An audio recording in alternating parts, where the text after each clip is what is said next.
She dressed up like a longshoreman, but still found time to put on a smoky eye. Jessica is literally just watching her try on shoes. This is an episode about foot fetish. I'm just gonna Now she gets back to her house, and some man is just trimming her hedges. Sounds Excuse filthy. me. I know. She gives her Ow. dead husband's pipe to a hobo. This woman is a saint.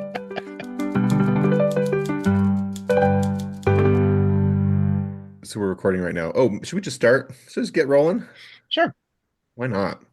Tonight on Murder, She Wrote. Blah, Episode blah, blah. 2. Dun dun. This is Victor Devon. This is Petra Fried. And welcome to Tonight on Murder, She Wrote. That's A Murder, right. She Wrote friendly conversation.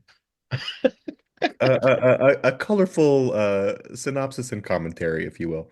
Yeah, we just play the episode and we talk about it. I mean, Yeah, it doesn't have to be complicated, there's a does it? lot to talk about. I believe tonight we were talking about season 1, episode 3, which is kind of technically episode 2 Hmm. after the two-parter, Deadly Lady. It is a Ooh, Cabot Cove episode. it sure is the first. Yes. The first one that stays there, because Yeah, obviously the last one, she we had a starts little there. moment. Yeah, We saw all of it in this that is the opening first. sequence. We sure did. She gave us a tour of Cabot Cove, and it was Dull City. No, it's very beautiful. I'm sure it's a great place to live. It's lovely. Lovely. But this is a notable one also because it introduces a what we think is going to which we think for a while is a regular character until he's I unceremoniously gone, and that's Claude Akins. What a shame. Well, watching the episode, I had kind of forgotten that he was ever in the first season at all, and I He's thought, in 4 there, episodes and yeah. 4 really key episodes. Mhm. He's almost kind Um of like the doc. he's Seth. Yeah, He he's he that he is the note of doc. dissension. Yeah. Mhm. And maybe he didn't work out for some reason. I don't know. There definitely has that sort of like light sexual tension between them, which is kind of fun. He's her Yeah. first kind of boyfriend in the Claude show. Akins. That's Claude Akins. Yeah. Yeah. Claude Akins on a waterbed. On a waterbed.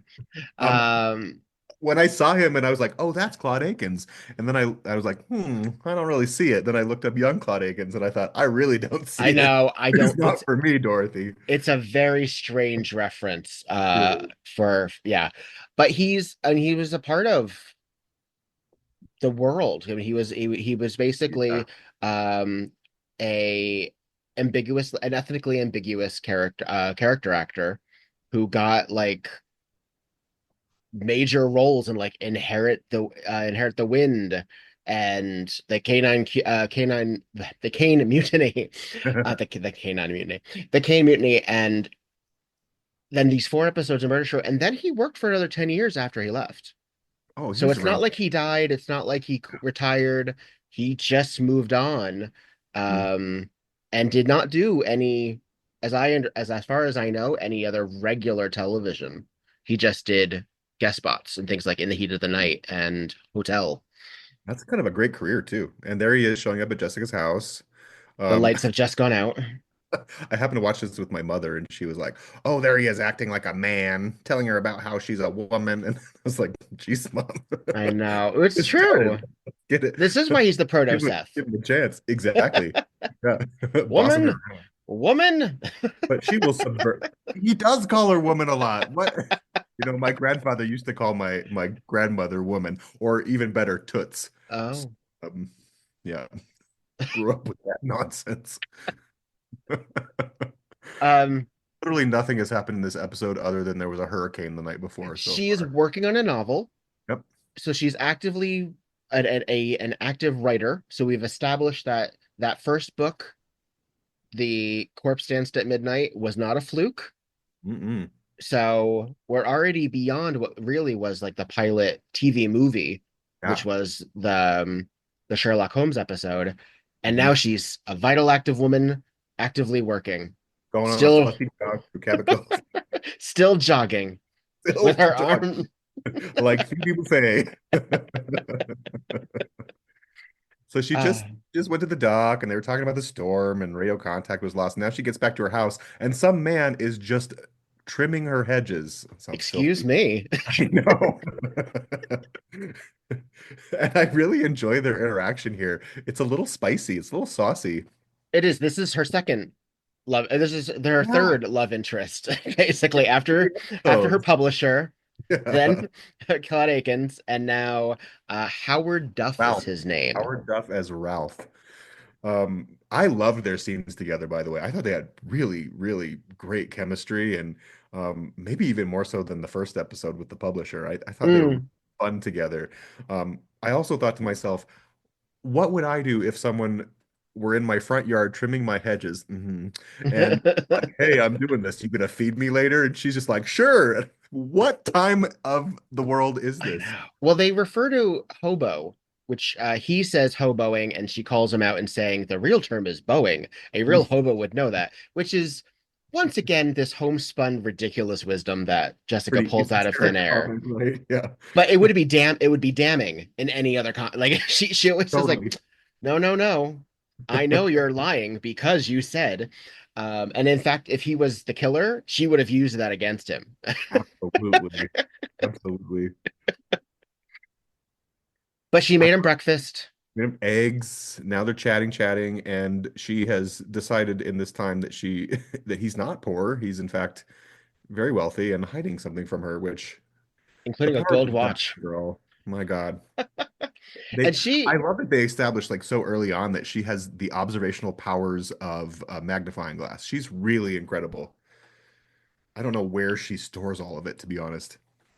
well, it gets her in trouble on occasion. And I think I mean, there are actually a few episodes where her attention to detail gets somebody killed, honestly. Yeah.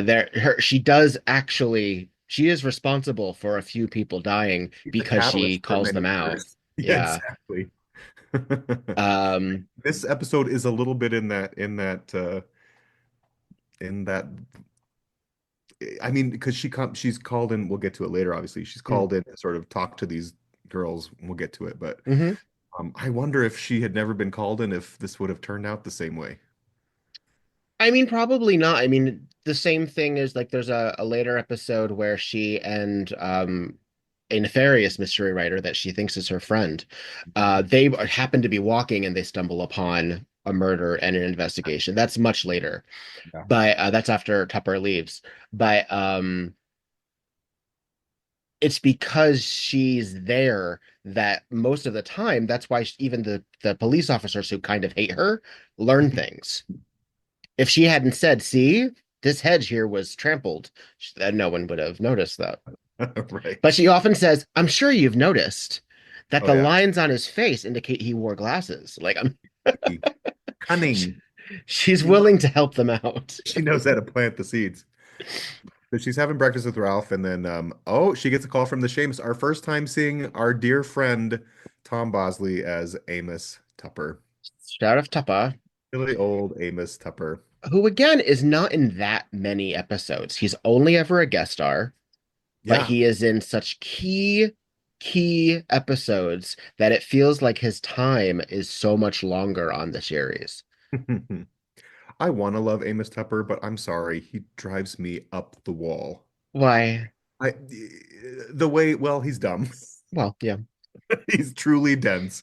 Uh, I don't think he would be a functional sheriff if Jessica Fletcher weren't by his side the whole time. Valid. Okay, we meet the girls. Okay, so what's the context?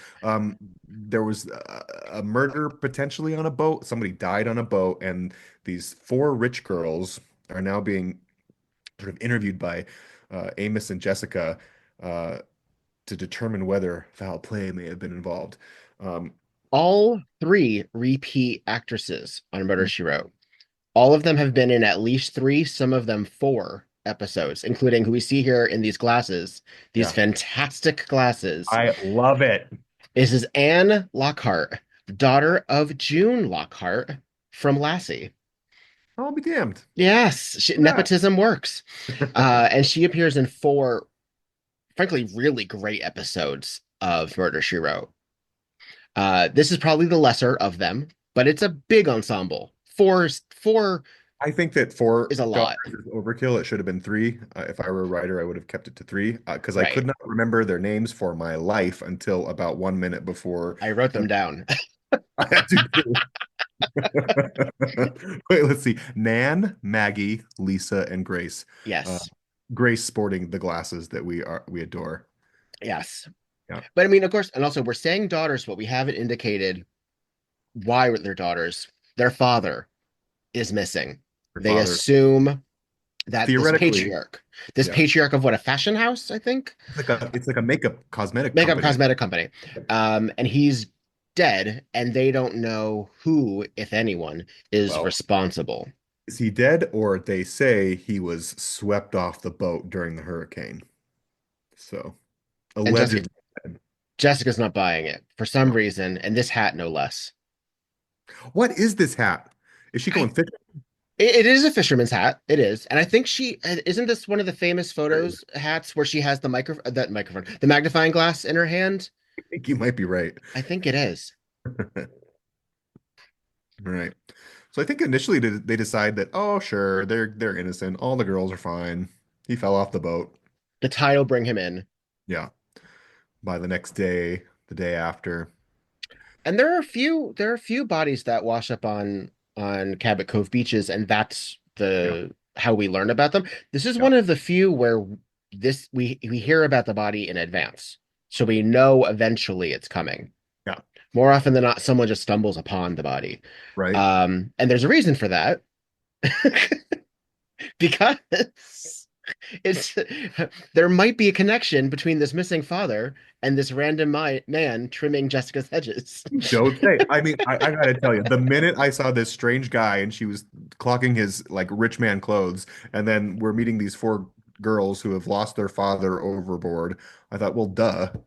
I I know they're think not trying to fool us here. We're supposed to assume that they're the same person, but I think because they know the murder it's going to eventually happen, they're okay with us knowing. Like against we kind of have to. And I think Jessica figures it out pretty quickly too. very quickly, yeah. Affluent kids, adult women with a father missing, obviously somewhat affable man appears on her doorstep. There's a reason. Not gonna get it past us. By the way, this guy is worth 50, I'm sorry, $500 million. So no wonder they want him dead. $500 million. What is this converted for today's currency? Oh, that's what it is in the episode. Can you imagine? What is $5 million from 1984 worth now? It's got to be at Find out. least uh it's almost a billion. Billion, yeah. Yeah, that's $1 billion. Jeez. I've learned actually because I do that a lot where if we're watching a movie, husband and I, and somebody mentions money, often if it's little, or we're like 25 cents, we look it up. It very often is double plus a bit more. Yeah. Yeah. Okay, she's just come back home to find Ralph taking a nap on her hammock, With his Walkman. listening to Mozart, food for the soul. Ralph is very poetic. Yeah, and I mean, he's dressed in uh plaid and sort of seafaring friendly garb, but sort of nondescript. He's truly an Um LL Bean catalog. his hair is longer than you would expect from like a CEO. And he's a little scruffy, probably because it's been a couple of days since shaving, but to me, he doesn't read head of a cosmetics company Not at off the all. bat. No. He really is kind of like a salt of the earth guy, right? Yeah. It's played by Howard Duff, who also played Mangiacavallo in Golden Girls. Yes, he does, with the socks that kept falling down. Uh-huh. And he's gay. There. Oh, is he? I love that for No, him. I mean, Yes, he's gay because he no longer loves Sophia. Uh, from now on. from now on. Uh, He's just like reading her house for filth. He's like, your house is falling apart, bitch. I gotta fix it up for you. which She's just comes like, up, okay. which comes up a number of times. Like the pipes are bad, like, and she's holding on to this house because she lived there with her husband, but it becomes increasingly logical that she should like move to New York where her life is at a Truly. certain point. I think the later seasons have a lot more attention on environments outside of Cabot Cove. I Mhm. think the As early per kind of balance it out a little bit, but as per Angela Lansbury's request, as far as I know, she wanted to expand the character and show her more worldly, yeah, which is when her wardrobe gets better, her makeup gets, I mean, it's still pretty reserved sure. compared especially to the Golden Girls, but she's a little bit more dazzling and has opportunities to be dazzling. There's a gala or a reading or an event. Yeah. This is a beautiful scene, by the way. They're talking about their lost loves. Mm. And Angela Lansbury is so good in this scene. She starts sort of watering, getting misty in the eyes, and just sort of darts around and exits the room. And I thought, wow, that's how it really happens. It's not so schmaltzy. She's incredible. Yeah. Was that the pipe scene? Yep, the pipe Yeah, scene. the pipe. You get She gives her Al. dead husband's pipe to a hobo. This woman is a saint. Also, I have to note that then the next cutaway is in a helicopter landing somewhere near Cabot Cove, and it's the longest interlude and so fucking loud. I was like, what is happening? They must have spent a lot of money on this, and that's why they have so much footage of it. And it's a field. Like it's just like the outside the fishing village, Yeah. basically. Okay, and who's this guy that just showed up in the sheriff's office now that they're investigating these girls? Oh, it's which daughter is this? This is Lisa's husband. I think it's Yes. Brian, and he is essentially useless and just one of those sort of stereotypical loud barking money hungry men, right? That we see Yeah. often where she wrote. He obviously married rich. Yep. Um And he wants more, and he more, wants more. more. Dack Rambo is this actor's name. Rambo. That Same name. is awfully specific. He is also in two other episodes of Murder, She Wrote. Um, and I don't see a long career. He was on Dallas for a long time. That makes sense. Okay. Yeah, I could see 70 some episodes on Dallas, 50 Yeah. episodes of The Guns of Will Sonnet in Oh, we should watch that next. 1967. I have no idea what that is, but he was a lead. Um, Looks like we're back in the house, Ralph and Jessica. Oh, and this is, I think, the first time that we hear Jessica mention that her and Frank were not blessed when it came to having children. As she said, we were not blessed that way. which of course indicates she would have if she could. I take that as that. Yeah. And I think that also shows why teaching was so important to her. And it Mhm. also shows why she has such a, at times, parasocial relationship with her former students and gets way too involved in what they do. She, there's a moment at the end of this episode I'm going to point out, and I'm like, girl, sever the ties, let it go. Let it go. She just Let it can't. go. To say nothing of also, and she and Frank, her now dead husband, also had Grady at their house for a number of years as a number of times as well. I think they indicate Yeah. that he It's like a stayed with stand-in them for child for them. yeah. Okay, so they were in the kitchen. She was doing dishes after Ralph stepped away, and the water was swirling down. And of course, this let Jessica know that, oh, something is amiss. And she and Ethan decide that the story that the girls told is no good. Nope. It's not going to pass because they said that they were in the middle of a terrible storm and he had fallen off the boat. But according to what they had said, turns out they would have been in the eye of the hurricane. Hurricane. The Hurricorn. Hurricane. The Hell of Hurricorn. episode. Hurricane. Uh, so now we're interrogating the daughters again, and surprise, surprise, daughter Maggie confesses to shooting her father on the Mm. boat. Also, these ladies love sweater vests. God, They they all were are sweating their asses off. at some point or another, they're all wearing sweater vests. And this is also the first time we see the Hill House, which is where the daughters are staying. This is the hotel that they sort of phase out. Eventually, there are other hotels that happen to exist in the Yeah. Murder, She Wrote universe, and this is in Mendocino, which is near me, which is where they have Oh, the Murder, She Wrote Fest every year. hey, It's one of the locations. gotta go. The mortuary scene that's coming up as well was also filmed in Mendocino, Oh, okay. and much of the harbor was shot in Fort Bragg, where I don't actually know where that is, but I believe that is still a military town. Sounds about right. No more than I do. Well, to be fair, I do use the internet for some help here as well.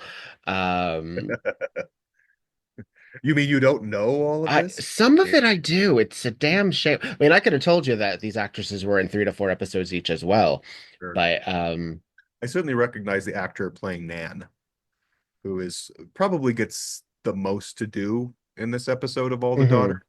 Poor Grace in the glasses is essentially useless. Just another. Uh, I don't mean to give away too much, but she does nothing. She It's does nothing. it's okay. I mean, folks, we are watching this as we're talking, so technically Oh, you could follow along as we go, but yeah. there is a possibility that we may tell you something in advance before. Don't let us be your first viewing. Spoiler alert! Spoiler alert! Too late! Too late!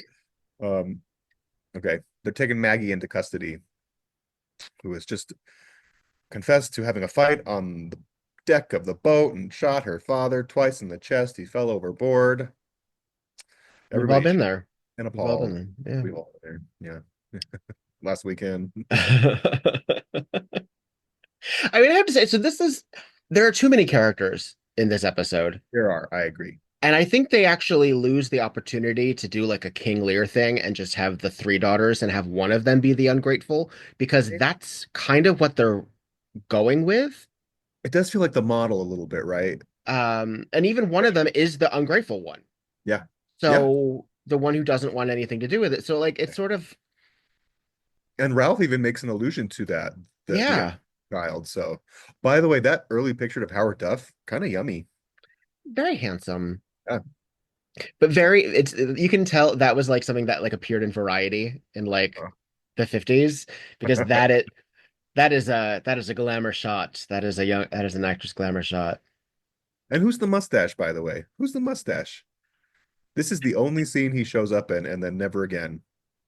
He's really just there to, The newspaper man, right? yeah, he's just there Yeah. to hand off the newspaper that he's just written, That basically. could have been written out. Um, What's the idea? he his name is Terry, and I know him from something else, but I can't tell you what off the top of my head. It may be another murder. No, this is the only murder she wrote who was in. Huh. Well, Jessica recognized the picture in the paper, Hmm. and she knows that it's Ralph, this guy, Stephen Earl, but it's clearly the same person, and things are becoming clearer. So they And write, where is oh, Ralph now? missing. Ralph is gone. Again. This is the second time he's been missing. She made him broiled scrod. Do you know what broiled scrod is? It's a type of fish, and it sounds awful. It's either cod or haddock broiled and typically served with, listen to this, an egg sauce. Okay. Uh, I uh, why don't we smell just call it cod? scrod. It's a bottom feeder. Because when I hear egg sauce, all I hear is like fish and custard, and No. not very appetizing, is it? Oh, Okay. she's giving him the face. He's being sexist.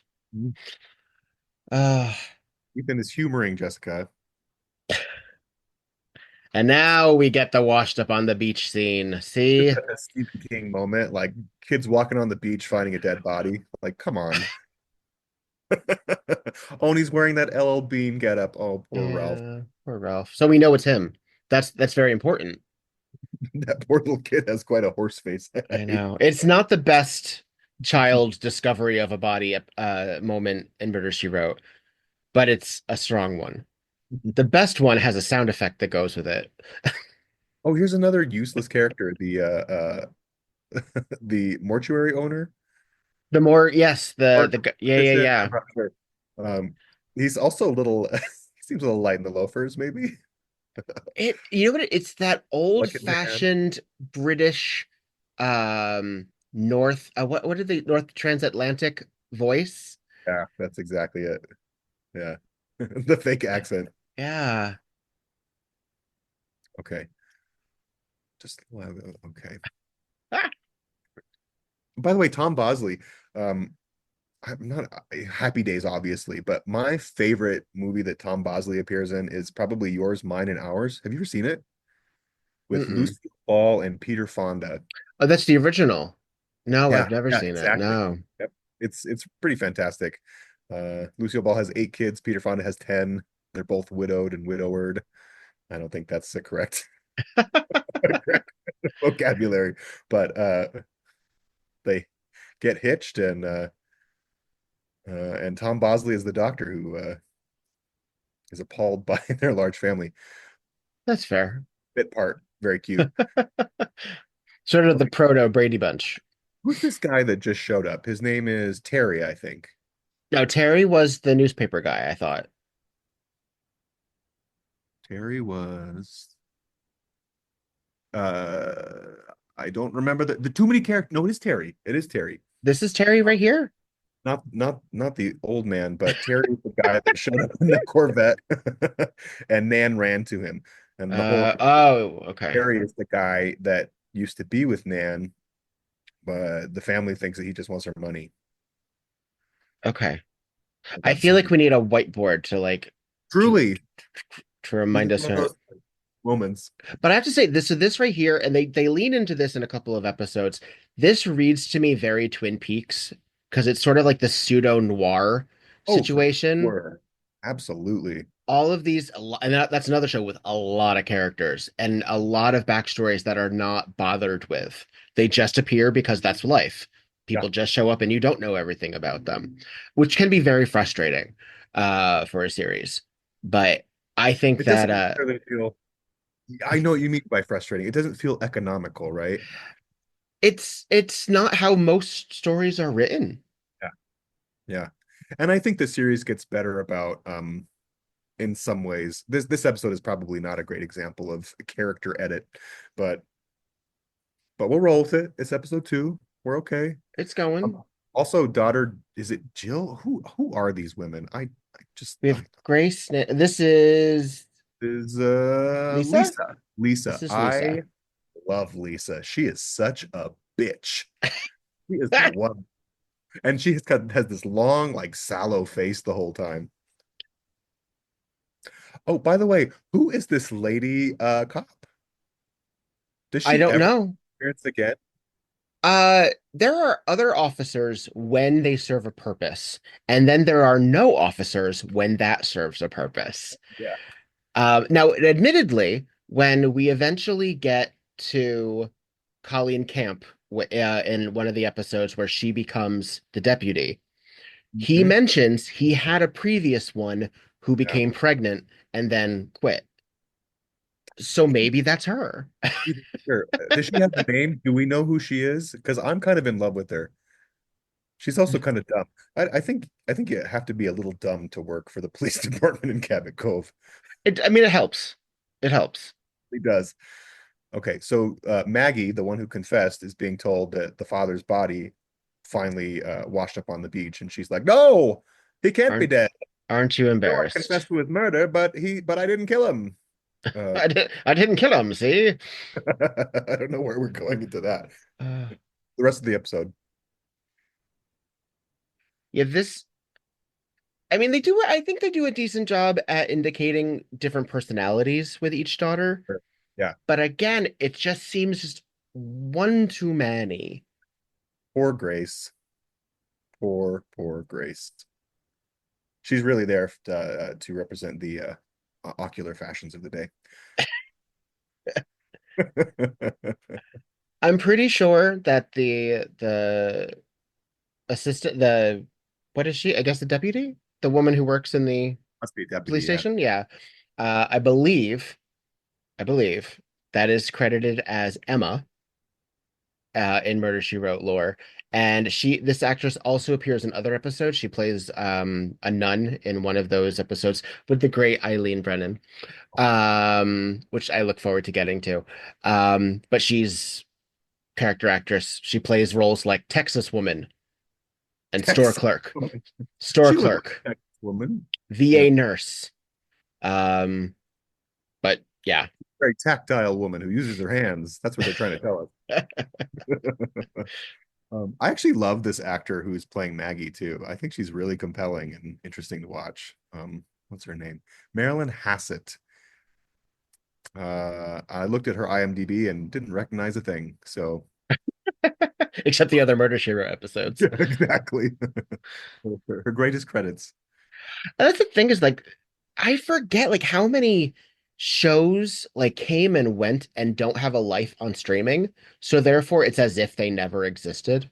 Really, they're gone to the ether. And not even shows that only lasted like 5 minutes, like shows that lasted years. Mm-hmm. Mm-hmm. Oh wait, no, maybe this is Emma. I'm not sure. Got cute It's glasses hard too. to be Very sure. librarian chic. Madge. No, that was Madge. Who is Madge? Do we care? She never shows up again anyway. Madge is a great old name though. That's a great like you I can imagine Jessica calling the telephone and asking to be connected via Madge. Match, would you be a dear? Would you be a dear? So I like that Jessica also knows what's going on and she just has no interest in telling Amos about it and making him. Jessica Fletcher is a troll. Yeah, That's what I learned in this episode for real. Jessica Fletcher is a troll. this is her They case. poke and poke. And there's this random man behind them just digging in the dirt. Just digging. Has no real purpose, just to add life to the scene, I guess. He was I just a like it. neighbor. Just a neighbor. Oh, okay. I have a question to ask you here. We have Hmm. Terry, who is Nan's ex, showing up, and they're having a walk through a cemetery Hmm. of all places. Why Well, would you you go on mean a you romantic have to stroll through the cemetery? you have to imagine in Cabot Cove there's 6 or 7. So you So many deaths there. It must be like 500, 600% more than the average. And I have to admit, when I first watched this, I did not know what Terry's angle was. I didn't know if he really loved her or if he really was just hungry for the family money. Because he's pretty convincing in meanwhile, Jessica knew he exactly where to find them. just rolls up in her bike. On one of the Troll. many Oh, cemeteries, just happens to know where they were wandering. I love this little cute sweater wrapped around her that's barely hanging on Barely over a sweater. while she's riding a bike. Come on. It's a sweater on top of a sweater on top of, I guess, a blouse. Jessica Fletcher defies the laws of physics. It's so good. Actually, a sweater on top of a sweatshirt, I guess, really. Um, there is an It's Instagram that actually deconstructs some of the fashions. I think it's an Italian Instagram user, and they talk about some of the looks that she wears, both some of the high ticket items and some of the more mundane ones, and I think that's pretty fantastic. Um, I'll find the link for that. So they have this conversation, and she essentially says, I know you're lying about when you showed up. You were around when this dude was murdered. Uh, and it sort of gets him to spill the beans and mention that he got an anonymous phone call from somebody telling him about the death of Ralph. I'm gonna keep calling him Ralph. I know he's another name. I don't care. That's how Ralph we is knew him. That's how we knew. he's my Ralph. Okay, he'll always be Ralph to me. And Terry swears that he loves Nan. Yeah. Swears. Murder underscore she underscore war, WORE. I recommend Ooh. folks check out. And of course, their um, profile info says, well, I can always come as Lady Godiva. Wink.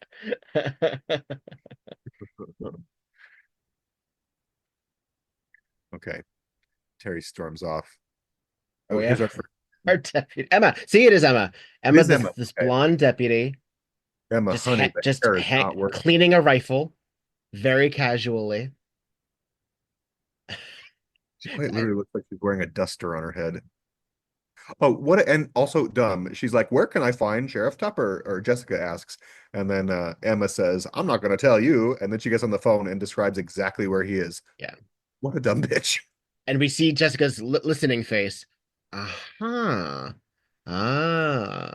And does Jessica wear just the slightest bit of Eyeliner? eyeliner or mascara on her Really? bottom lashes? Yeah, Because they yeah. are so prominent in those Mhm. close-ups. She has those big eyes too. Doesn't hurt. She has eyes for makeup, I'll say that. Well, she also has like that. She was old Hollywood, so they would like lacquer. Hmm. I was talking Hmm. to a performer for the We Burlesque podcast, and we were talking about like old school TV and movies and like how like the Addams Family set was pink because it had to show up with Oh the proper yeah, of shades, course. and how like Betty White would wear when she was one of the first women on television, she had to wear like brown lipstick. Hmm. Hmm. Because it reads. Yeah, and you think about like these lush tones on like I Love Lucy, like they're all wearing bizarre colors, I'm sure. And her hair reads because it was so ridiculously Right, unnaturally colored, right? right. Yeah. In a weird way, it translates through black and white as red. And they constantly remind you, so it's sort of psychological. Yeah, they're incepting. We have Oh, found some pink love this. shoes Yeah. on the beach and the heel that was missing. Heels. One missing heel showed up. How does she know this that these shoes are here or that that heel is there? She just keeps looking. I She's guess just, they don't really explain it, but she seems to know exactly where to go to find it, and I found that a little bothersome, a little lazy. it's a little clumsy. Yeah. Yeah.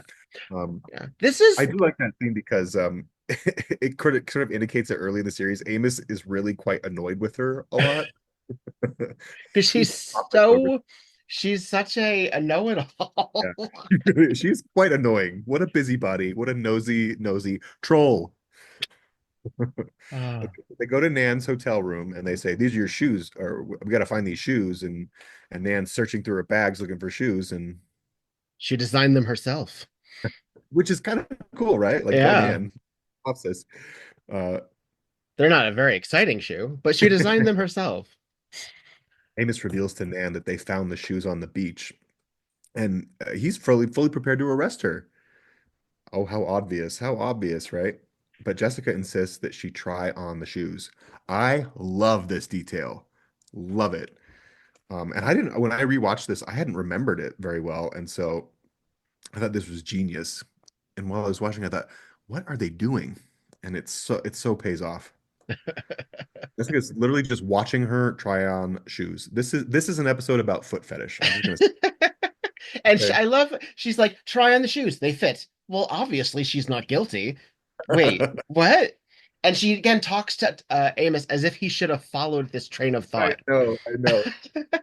She's not invite him on the journey. I She never just said she was told him guilty when of he doesn't know murder. better. Ah, Maybe. and Oh, she and said, I want yeah, to take Ken into custody. This is where she's getting crafty. She's trying to manufacture her confession. it's very important that people, and every murderer on Murder She Wrote, with very few exception, overshares. They are the reason that they know who did it because they never shut the fuck up. And I tell you, the giveaway in this episode, I didn't know how it was the giveaway, but when the person said it, I was like, oh, Obviously. we should have heard that. What about what that person said is going to lead to the reveal? Yeah. Yeah. This episode may not have the panache of like the first episode, but I have to say I really enjoyed it. I was a little dreading it. First episode is so bombastic and big and camp, and this one is a little smaller and And uh, the third one is also it goes back to being a little bigger of an episode too. uh, But I mean, I guess what we're doing is we're character building, we're lore building, we're world building. We get to see a lot of Amos. We get to know who he is as a human being because that's going to be very necessary because they have to take a lot of shortcuts in future episodes. They can't constantly remind you what type of person that he is. Um, that said, he often gets in his own way.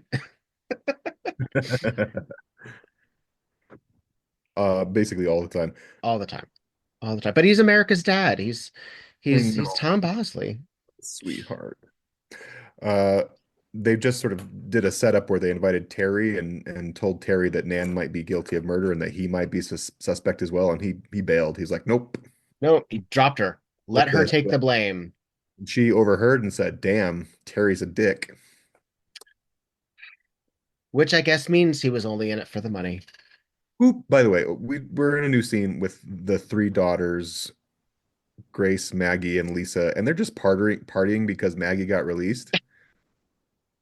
I've never seen anybody get out of a car and enter the hotel room the way they have I, just done so. This is like bad theater, this scene.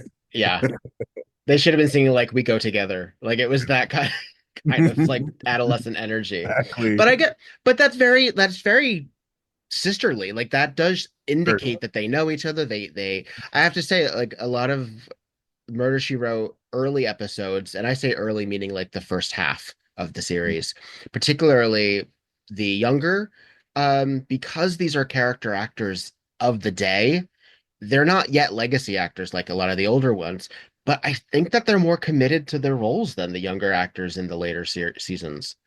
I agree. Or in a more, they understand what the job is. I think it's sometimes that's because they'd also done theater, or they had been in the biz longer, or TV was shot differently back then. Like there are episodes of later Murder She Wrote where they look like NYPD Blue, or they look like In the Still of the Night, True. Yeah. Yeah.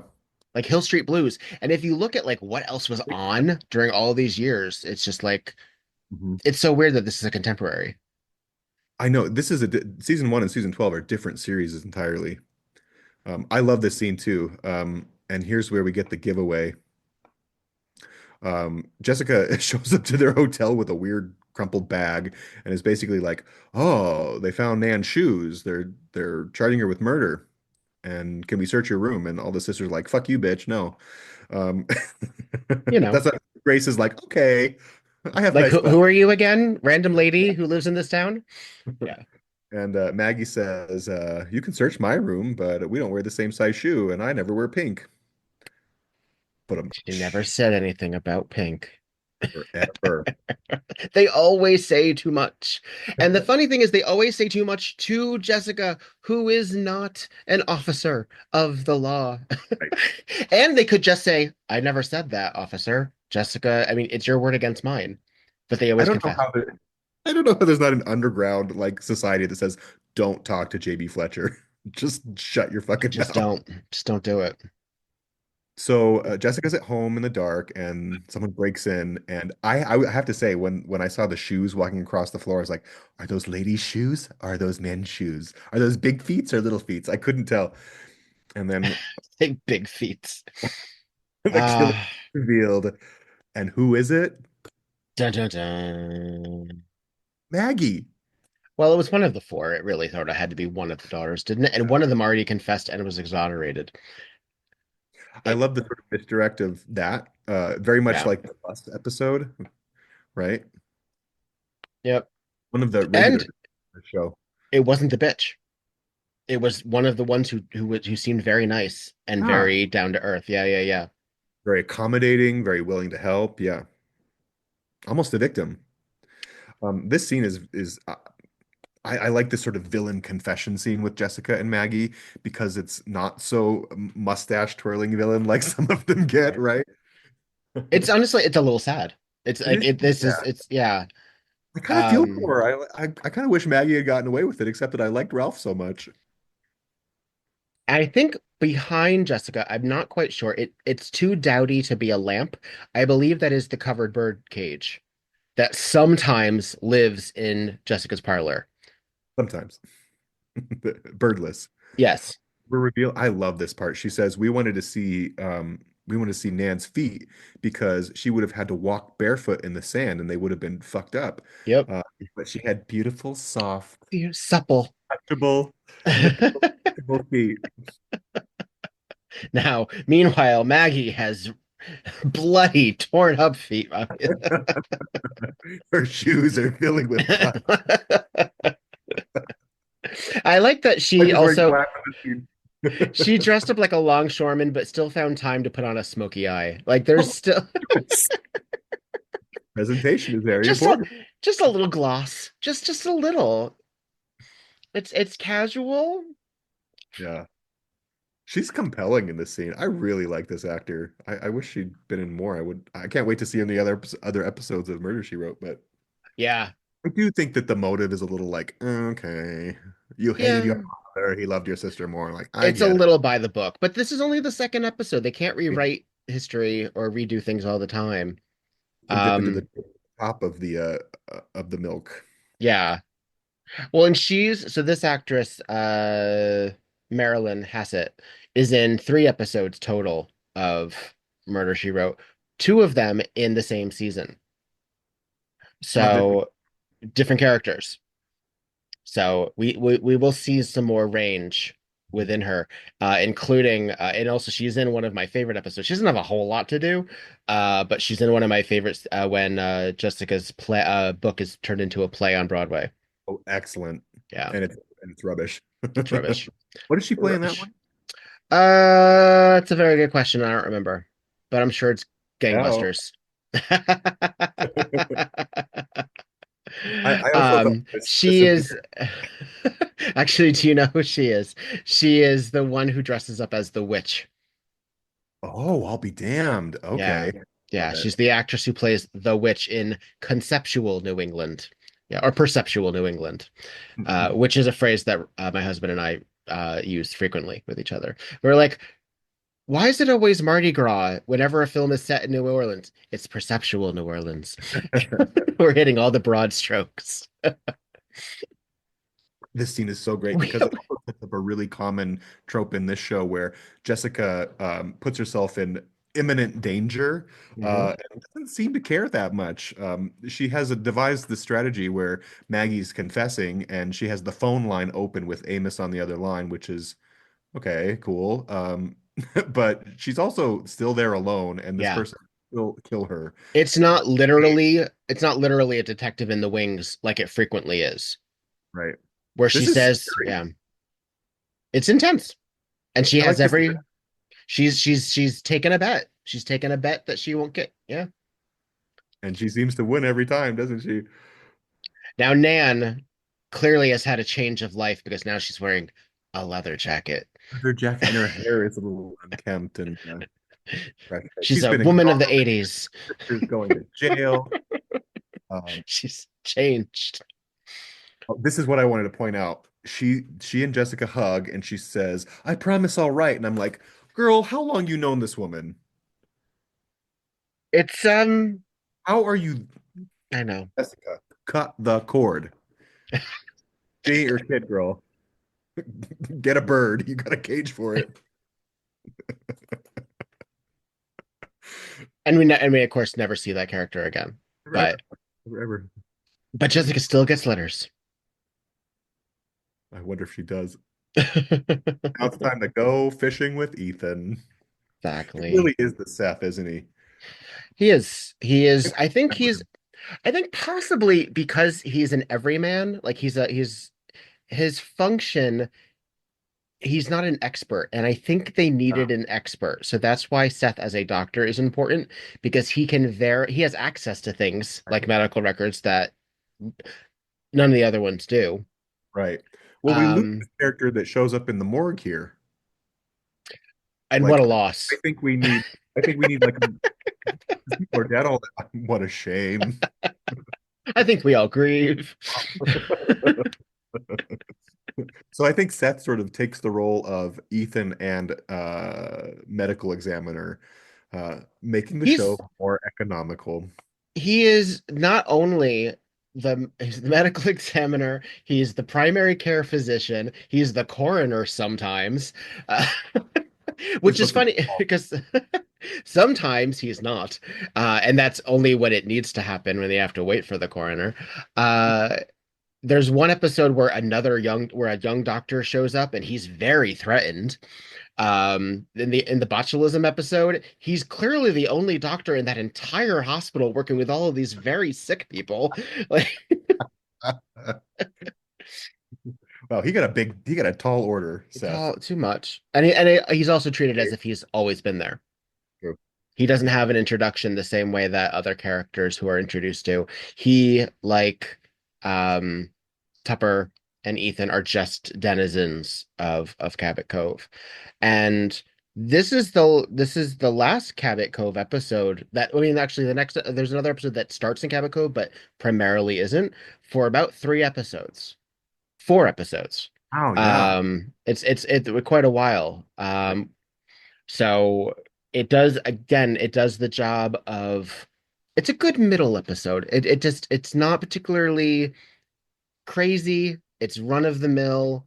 It obviously gets lost in the shuffle from some of these much more bombastic episodes. The Um, title is a little leaves something to be desired. Deadly Lady. I mean, can you think of a more generic title for an episode? We couldn't call it the Pink Slip. No, I guess because what lady also indicate is also the boat. Is that what it is, or the hurricane type? A deadly lady is the name of a hurricane. maybe. I See, if I think were smarter, I would. It might seem more clever. I think they talk about it, but I don't remember. I think one of them says it's a deadly lady or says something like that. But it's that, I mean, it's a little esoteric and it's not quite as um punny as some of the others, or as Right. but it's fine. Does the job. That's the job. I have an interesting tidbit about this episode, though, and I have to give credit to this really great website that I found called murdershewrote.com, Mm, which gives very detailed synopsises, like down to the minute of what the how the plot moves forward. And at the end of her article, she mentioned that, get this, in every scene that Nan is in, she's wearing pink shoes. Every single scene. interesting. Different pink shoes. Different pink shoes. Like she Yeah. has a pair of loafers, she has flats, she has other flats, and then she has the pumps that they found at the beach. So it makes me wonder, and this frustrates me because if that's the only color shoe she wore, how would it be a giveaway if Maggie said, "I don't wear pink"?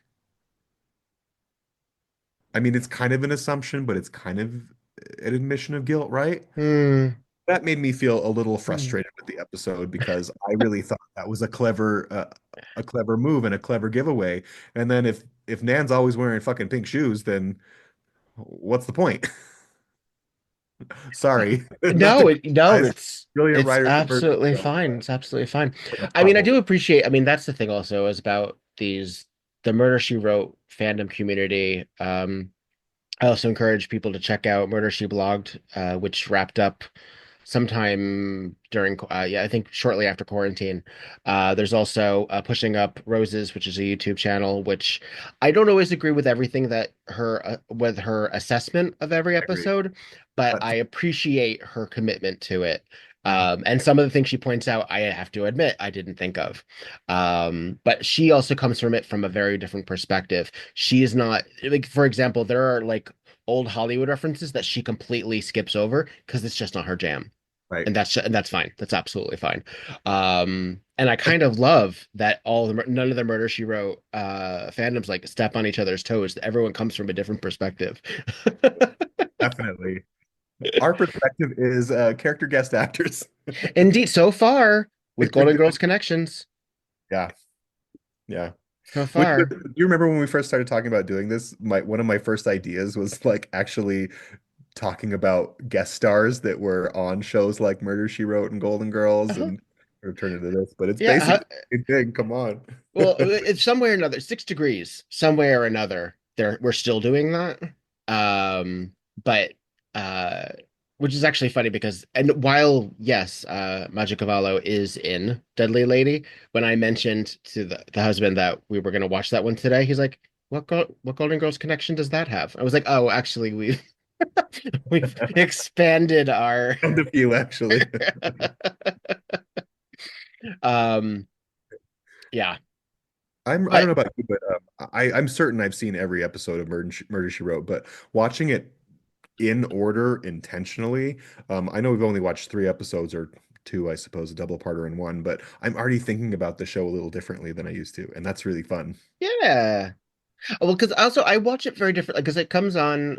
Husband and I watch it about probably 4 nights of a week. So he and I are actively watching it probably tonight or tomorrow, depending, and we're on a different season and we just rotate. Um, and eventually there's a point where he sometimes will give up on the show and then we'll go back earlier Yeah. because the mood change is a little too much. Yeah. Um, we're also not precious about watching each episode. There are some episodes that he just doesn't like, and there's some episodes that I could do without. Okay. Um, but often they're not always the same episode. So sometimes, like, no, we're watching that one because I like that one. Deal with it, honey. Yeah. And there are several that he's like, oh, babe, it's your favorite. And I'm like, all of them are. All of the ones you say are my favorite are my favorite. Um, Admittedly, no, Deadly Lady is not high on that list, but I'm glad we were able to watch it together and make some pithy comments. Me too. Um, our next episode is Birds of a Feather, which is an exciting one. The all straight man drag review, Right. which with Jeff Conway. Looking And you forward to that one. know what? They're so beautiful in drag too. They're so feminine and delicate and I happen to love, stuff. and I mean this in the best way possible, busted drag. I absolutely love like the Charles Pierce female impersonation era. Oh, I like absolutely. Milton Berle in a sleeveless gown, kind of, because there's just something, especially when they play it straight. Like, I don't love it when it's like, misogynistic or as we now would view it as transphobic. But I strongly believe that drag and trans representation should not be limited to fuckability or glamour, Absolutely. like the idea of quote unquote passing. So I love all kinds of drag, but there's a part of me that really loves just like the Queen, that 1969 pageant movie documentary. Yeah, Like absolutely. it's Oh such my a God. different style and application, but I love the way everyone looks. I think it's so cool. I love like Coco Peru and like which is an old-fashioned aesthetic, like contemporary person, but I love it. I love it. I love it. I love it. Like that's also why I love like the harshness even in Tu Wong Fu. I think it's perfect. I do too. Maybe this is just sort of like a bigger picture thing for me, but the concept of passing is of Mm. no interest. I have no interest in blending in. I always want to be an Right, individual. And right. so As I'm Rose here for Jeff McGowan Conway. as Rose McGowan said in that episode of Drag Race, I have no interest in realness. Like I just well, that was Dudley Lady. Deadly Lady. Fabulous. And Is that I think we've settled on a name for the pod too, so that we hit double strides what is it again? tonight on Murder She Right? Wrote. Wait, But you let's have see. to say it See what you just think. like that Yeah. because that's how Angela Lansbury says it. In fact, did Well, she say it in the next one? you Let's have to see. make sure that the U in murder is exactly right, and I believe it's let's see, let's give it a go. Murder. I'm not particularly proud of what I had to do to earn that money, but I did it. And I Nope, that doesn't have it yet. When does she start doing? Okay, we'll find out together. Uh, but in the first three My episodes, we don't murder. see it tonight on Murder She Wrote. Yeah. I'm ready, Jessica. You troll. Well, it's been a pleasure. I'm Victor Devon, I'm petrified. and this is Tonight on Murder, She Wrote. And so I guess we then just say good night on Murder, Good She night. Wrote. Bye Mwah. bye.